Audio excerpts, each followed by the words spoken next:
નમસ્કાર મિત્રો, CJP protest ઉપર કોઈ વિડીયો કેમ નહીં એવા ઘણા બધા લોકોના મેસેજ આવ્યા.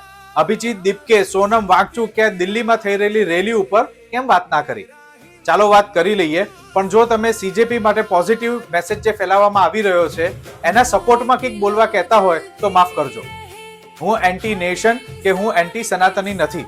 હું વાત સીજેપી ની કરી રહ્યો છું. અહીંયા હું સીજેપીના દરેક સમર્થકોને કંઈક પૂછવા માંગુ છું કે આ પ્રોટેસ્ટ એ પેપર લીક ઉપર હતો, એના લીધે કે જેના લીધે કેટલાક સ્ટુડન્ટે પોતાનો જીવ ગુમાવ્યો હતો, એના લીધે કે જેના લીધે કેટલાક મા બાપે એના બાળકો ગુમાવ્યા હતા.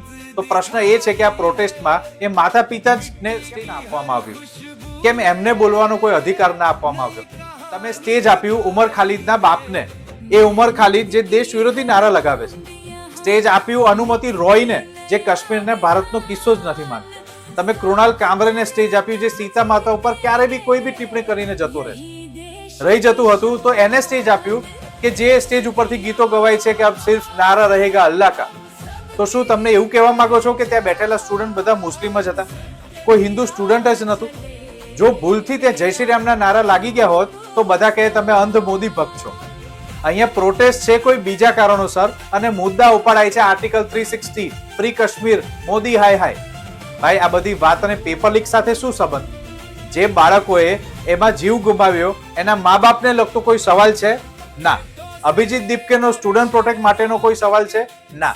શું તમને નથી લાગતું આ પડી ગયેલી પાર્ટીને પાછી ઊભી કરવાની મથામણ છે?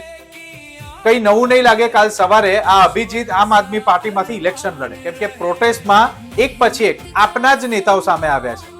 હું ફરી એકવાર ચોખવટ કરું, હું સ્ટુડન્ટ પ્રોટેસ્ટના અગેન્સ્ટમાં જરા પણ નથી.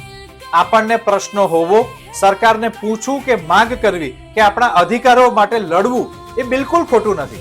પણ અહીંયા સ્ટુડન્ટનો દુરુપયોગ થઈ રહ્યો છે. સ્ટુડન્ટ અહીંયા હતા અને છે પણ માર ખાવા અને પોલીસ પથરા ખાવા. છેલ્લે કોણ પીસાય છે? આમ જનતા. જો ભાઈ આ મારો અંગત વિચાર છે, તમને બધાને શું માનો કે વિચારો એ તમને ખબર, પણ સૌને મારા જય સિયારામ.